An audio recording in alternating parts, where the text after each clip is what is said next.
Hello eight standard students, आज हम हमारा सेकेंड सेमेस्टर का एसएस का फर्स्ट चैप्टर देखेंगे, सोशियो रिलीजियस रिफॉर्म्स। हमारा इंडिया जो था उसे आज़ादी मिली थी 1947 15 अगस्त को। उससे पहले क्या क्या कुछ लोग जो लीडर्स थे उन्होंने स्ट्रगल किए, तब जाके हमें आज़ादी मिली। तो वो लीडर्स जो भी थे उन्होंने, और पहले के कुछ बहुत सारे सिस्टम्स थे जो हमारे कास्ट सिस्टम और इलिटरेसी, सुपरस्टिशन, अंधविश्वास, फिर दूध पीती फीमेल इन्फेंटिसाइड, जो भी न्यूबॉर्न गर्ल होती थी उसे दूध के पूरे कंटेनर में डाल के मार डाला जाता था। सती सिस्टम, अगर किसी औरत के हस्बैंड मर जाते थे तो उनके साथ उनको बर्न किया जाता था, जला दिया जाता था। ऐसे ये सती सिस्टम, ये सारी चीजें जो भी थी, ये और ये सारी चीज़ों के वजह से जो जो कस्टम फैला हुआ था, ये सारी चीज़ें किसने बंद की, किनके स्ट्रगल के वजह से ये सोसाइटी से हट गए, ये सारी चीज़ें हम इस चैप्टर में पढ़ेंगे। फर्स्ट हम राजा राम मोहन रॉय के बारे में पढ़ेंगे, जिनका जन्म 1772 सीई में हुआ था, Hooghly district of Bengal, Radhanagar village में, एक ब्राह्मण फैमिली में। Raja Ram Mohan Roy got married in his early childhood, उनके चाइल्डहुड में उनकी शादी हो गई थी। और उनकी जो ब्रदर की वाइफ थी वो सती हो चुकी थी, मतलब उनको भी उनके भाई ऑफ हो गए तो उनकी भाभी को उनके साथ ही जला दिया गया। तो इसका उन पर बहुत ही गहरा असर पड़ा था। तो इसके वजह से उन्होंने बहुत से प्रोटेस्ट किए, चाइल्ड मैरिज, कास्टिज्म, दूध पीती एक्सेट्रा, ये सारी चीज़ों को बंद करने के लिए इन्होंने बहुत से प्रोटेस्ट किए। उन्होंने एक बंगाली न्यूज़पेपर स्टार्ट किया, सामवेद कौमुदी नाम से जाना जाता था, जो 1821 सीई में। और इन्होंने मिरर टू अकबर एक पर्शियन लैंग्वेज में भी एक 1822 में स्टार्ट किया था। और इन्होंने एक स्टैब्लिश किया रिफॉर्म जिसका नाम था ब्रह्मो समाज, जो उन्होंने 1828 सीई में इस्टेब्लिश किया। और इन्होंने हिंदू कॉलेज भी इस्टेब्लिश किए कोलकाता में।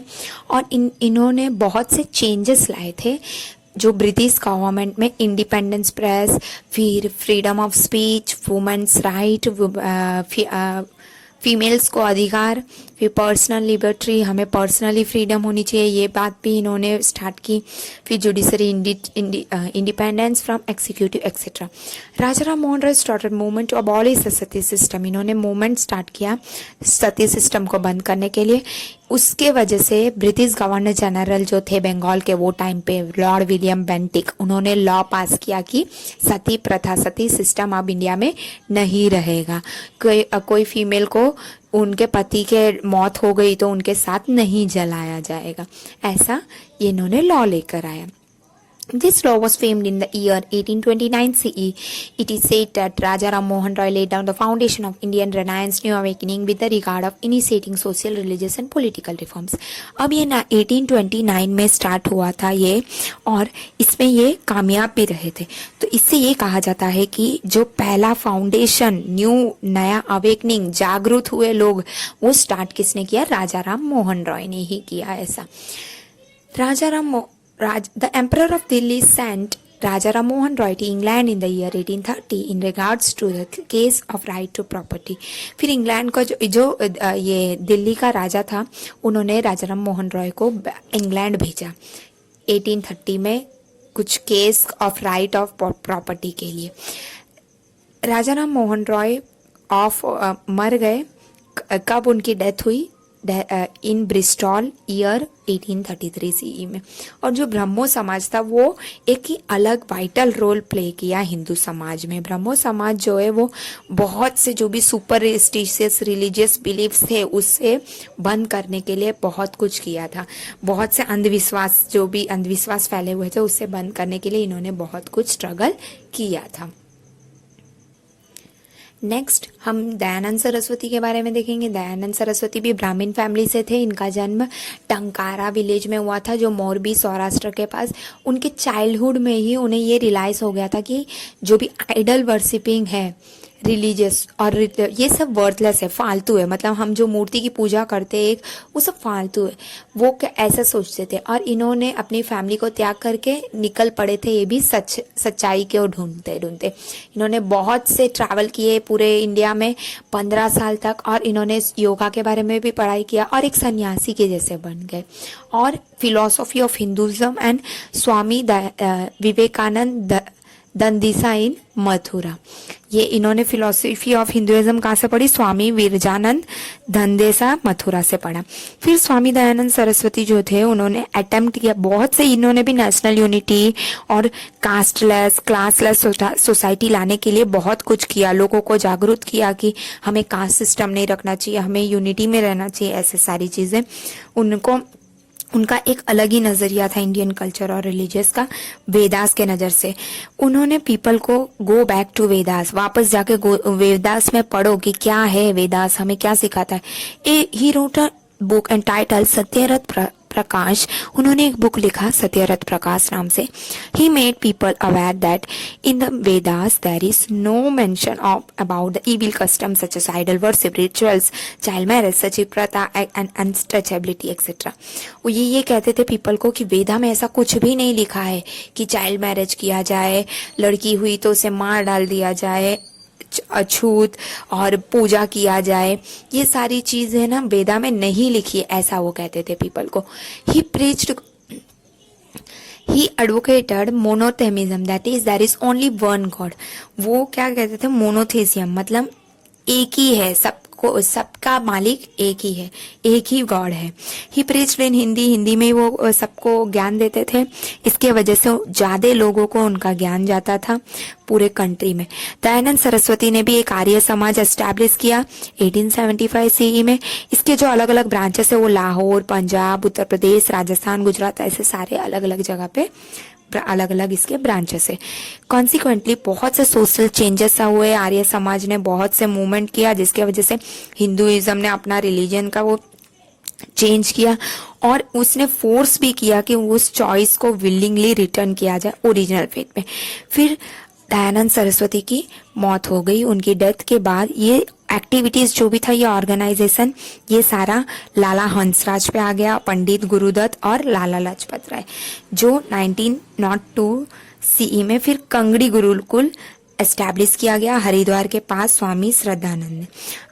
आर्य कन्या महाविद्यालय भी स्टार्ट हुआ वडोदरा में, गुजरात में, जिसमें एजुकेशन मेन फोकस क्या था? डिसिप्लिन और dignity of labour, tolerance, patience and moral values दिया जाएगा बच्चों को, ऐसा मेन फोकस था उसका। नेक्स्ट हम पढ़ेंगे रामकृष्ण परमहंसा के बारे में। रामकृष्ण परमहंसा जो थे वो इंडियन कल्चर के टॉर्च बैरर जैसे थे। उन्होंने एक अलग ही लाइट दिया कल्चर को। He was also reformer and saint who had sought for the truth through all the religion. हर रिलीजन से जो भी सच्चाई को ये मानते थे। He was born in Kamarpur village, इनका जन्म कमरापुर विलेज हुगली डिस्ट्रिक्ट बंगाल में हुआ था। इनका इंटरेस्ट था बचपन से ही रिलीजियस एक्टिविटीज में। ये प्रिस्ट बन गए थे काली टेम्पल के दक्षिणास्वर नियर कोलकाता के। मैनी पीपल अट्रैक्ट हुआ करते थे इनकी प्रीचिंग से, इनकी जो ज्ञान बांटने का था और इनका जो प्योरिटी था कैरेक्टर में, इससे बहुत लोग इनकी तरफ अट्रैक्ट हो गए थे। और इनके नॉलेज से भी ये लोगों को बहुत असर पड़ता था। He try to attain god in various form, वो भगवान को पाना चाहते थे बहुत अलग अलग फॉर्म में। बहुत से रिफॉर्म्स भी बनाए इन्होंने। केशव चंद्र सेन, दयानंद सरस्वती और अदर जो थे इनके कांटेक्ट में थे। ये सारे जो लोग इन्फ्लुएंस हुए थे वेस्टर्न कल्चर से, और जो भी रीडेवलप हुआ था उनके फेथ में, कल्चर में, ये सारी चीजें इन्हीं के वजह से हुए थे, रामकृष्ण परमहंसा के वजह से हुए थे। नेक्स्ट हम देखेंगे स्वामी विवेकानंद के बारे में। ये क्या थे? बंगाली ग्रेजुएट, नेम नरेंद्रनाथ दत्त था इनका मेन नेम। 1863 में इनका जन्म हुआ था। ये came into contact with Paramhans who reciprocated as a quest of knowledge. ये भी रामकृष्ण परमहंसा से कांटेक्ट में थे। नरेंद्र जो थे वो इनके एक शिष्य थे जो सन्यासी हो गए थे लेटर ऑन। और इनको नाम स्वामी विवेकानंद बाद में मिला गया था और इन्होंने बहुत से स्टडीज किए इंडियन और वेस्टर्न फिलोसॉफी में। Swami Vivekanand advised people to serve the poor and look the God in needy people. Swami Vivekananda क्या एडवाइस करते थे कि हमें गरीबों को मदद करनी चाहिए, जिनके पास नहीं है उनको दो, भगवान को नहीं, उनको गरीबों को दान करना ही भगवान को काम करना है, ऐसा वो मानते थे।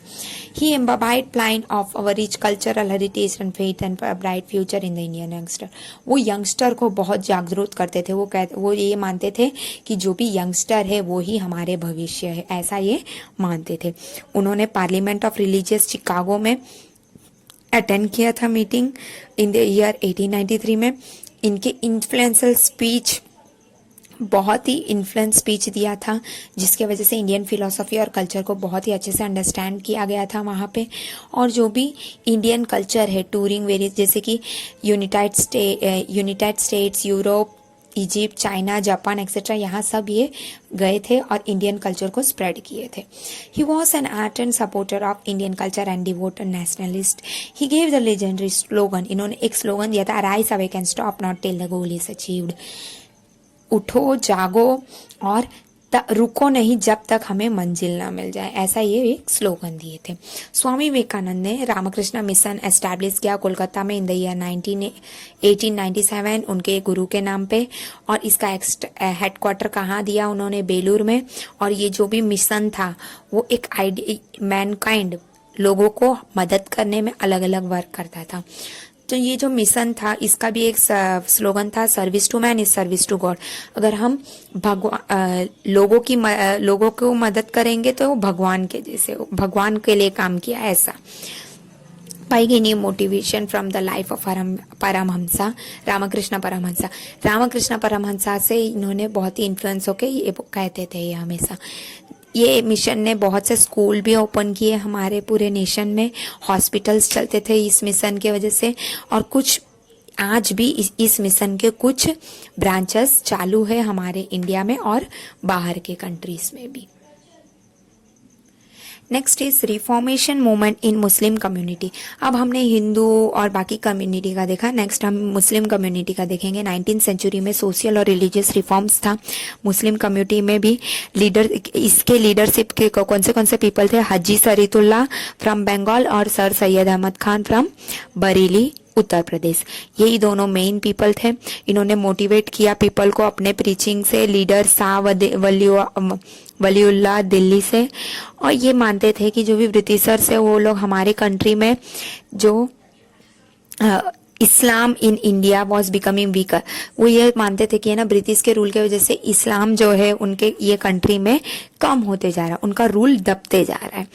तो इन्होंने वहाँ भी मूवमेंट स्टार्ट किया इस्लामिक और उसके कल्चर को और प्योर बनाने के लिए और उसकी इम्पोर्टेंस बताते हुए। फिर कुछ मुस्लिम जो थे वो लोग ने इंग्लिश एजुकेशन भी मिले और उसके बाद उन्होंने वहाँ भी मूवमेंट में और हिस्सा लिया और इन्फ्लुएंस डाला वेस्टर्न कल्चर पे। हाउएवर और कुछ Orthodox nature of Aleema, large number of Muslim जो थे वो लोग डिप्राइव्ड थे कि इंग्लिश एजुकेशन नहीं पढ़ेंगे हम, सोशल अवेयरनेस नहीं था, कुछ भी नहीं था, ऐसे भी लोग थे। That is why education of Muslim are subsequent rise in the middle class and not satisfactory. इसी की वजह से जो भी एजुकेशन था मुस्लिम के बीच में वो बहुत ही कम था। Sir Syed Ahmad Khan was born in the aristocratic family during the revolt 1857 he was serving as the East India Company as an employee। 1857 में जो रिवॉल्ट हो रहा था तब वो ईस्ट इंडिया कंपनी के एक एम्प्लॉय थे, लेकिन and remain royal to the company, वो रॉयल थे अपने कंपनी के लिए। फिर रिटायरमेंट के बाद वो इंग्लैंड गए और वहाँ पे उन्होंने देखा कि लिबरल आइडियाज मिले कि हमें फ्रीडम चाहिए, हम भी फ्रीडम के लिए लड़ सकते। ये सब जानकारी मिलने के बाद वो वापस इंडिया आए और यहाँ पे मुस्लिम कम्युनिटी जो भी ऑर्थोडॉक्स एटीट्यूड था, बैकवर्डनेस, वो सब चेंज करने की कोशिश किया। उन्होंने अपना मैगजीन स्टार्ट किया तहजीब उल अखलाक 1870 में। उन्होंने मुस्लिम कॉलेज भी एस्टैब्लिश किया अलीगढ़ में 1875 CE में। और कुछ लिटरेचर थे जो अलीगढ़ मुस्लिम यूनिवर्सिटी में आज भी है, और इन्होंने इंग्लिश लिटरेचर और साइंस को उर्दू लैंग्वेज में ट्रांसलेट किया, जिसके वजह से मुस्लिम लोग को भी नॉलेज मिले, वेस्ट का नॉलेज। और उन्होंने ये अपोज किया कि जो भी वेल सिस्टम, बुरखा पर्दा सिस्टम को अपोज किया, चाइल्ड मैरिज को अपोज किया, और एडवोकेटेड एजुकेशन, गर्ल्स को भी एडवोकेट मतलब पढ़ने का मौका देना चाहिए, ऐसा इन्होंने कहा, और विडोरी मैरिज को भी इन्होंने स्टार्ट किया। नेक्स्ट हम देखेंगे सिख कम्युनिटी, सिख लोग कैसे थे।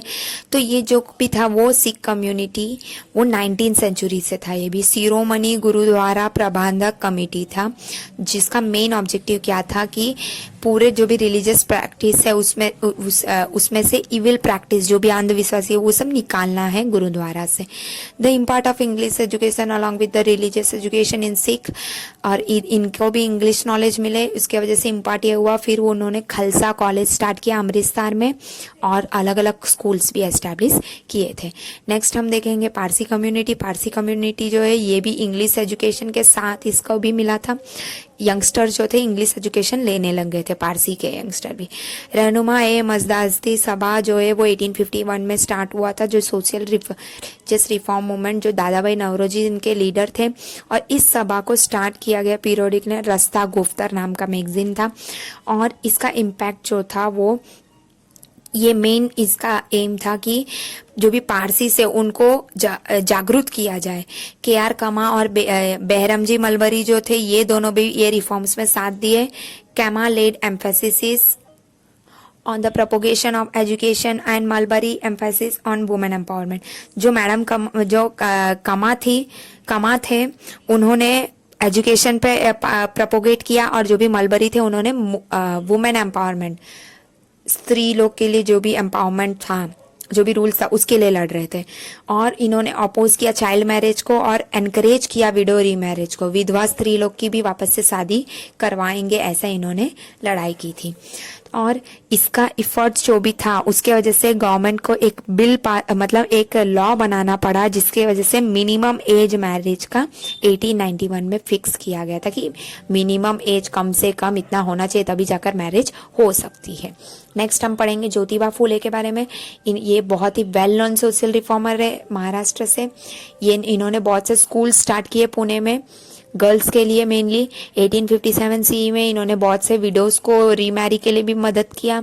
इन्होंने बहुत से चैलेंज्ड अथॉरिटी ब्राह्मण सोसाइटी से इन्होंने फेस किया, और इन्होंने सत्यशोधक समाज एस्टैब्लिश किया रिफॉर्म, जिसके वजह से इन कॉन्फिडेंस, करेज और एंथुसियाज्म पीपल में जागरूक हुई थी। नेक्स्ट इज ठक्कर बापा। अब ठक्कर बापा जो थे वो अखिल हिंद हरिजन संघ के मेन हेड थे, जो एस्टैब्लिश हुआ था गांधी जी के वजह से। और ये जो भी वैल्यूएबल अपलिफ्टमेंट जो था अनटचेबल हरिजन्स मतलब अछूत लोग के लिए ये लड़े थे। इन्होंने बहुत से वर्क किए थे, जिसके वजह से नेचुरल कैलामिटीज, अमृतलाल ठक्कर जो थे वो पॉपुलरली कौन से नाम से जाना जाते थे, ठक्कर बापा, जिनका जन्म कब हुआ था 1869 CE में भावनगर में। ये बहुत ही ड्यूटीफुल थे और डिवोटेड सर्वेंट पीपल के लिए बहुत कुछ किया इन्होंने अपने पूरे जिंदगी में। एक्चुअल में ये इंजीनियर थे, लेकिन इन्होंने अपना लुक्रेटिव वर्क जॉब जो था वो छोड़कर आए थे मार्जिन पीपल के लिए लड़ाई लड़ने के लिए। गांधी जी से इंस्पायर्ड होके ये आए थे पीपल के लिए लड़ने के लिए अपना जॉब छोड़कर। ठक्कर बापा ने पंचमेल भील सेवा मंडल एस्टैब्लिश किया, और इसमें जो भील्स लोग थे उनको पहले ऐसा था कि अछूत लोग डीप फॉरेस्ट में, हिली एरियाज में रहा करते थे, लेकिन ठक्कर बापा और उसके फॉलोअर्स ने इनको आज़ाद किया। एडिक्शन, ये लोग अल्कोहल के पूरे एडिक्शन थे उससे आज़ाद किया। उनके अंदर जो अंधविश्वासी था, इविल कस्टम्स था, उससे भी इन्हें जागरूक करवाया। और उन्होंने स्कूल्स भी एस्टैब्लिश किया भील चिल्ड्रंस के लिए। और इन्होंने और क्या किया है, लोगों को सिखाया कि हमें कैसे स्पिनिंग व्हील जो प्रोड्यूस खादी एंड इन्वॉल्व मतलब चरखे से हम जो कपड़ा बना सकते हैं वो भी सिखाया, और वो लोग को स्मॉल कॉटेज इंडस्ट्री स्टार्ट करके दिया।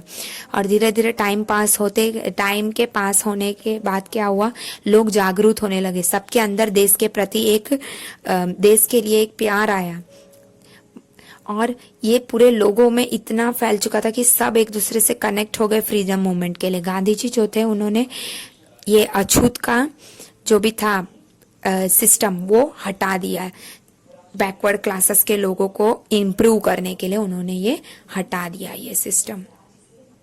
सो यहाँ हमारा चैप्टर कंप्लीट हुआ। Thank you.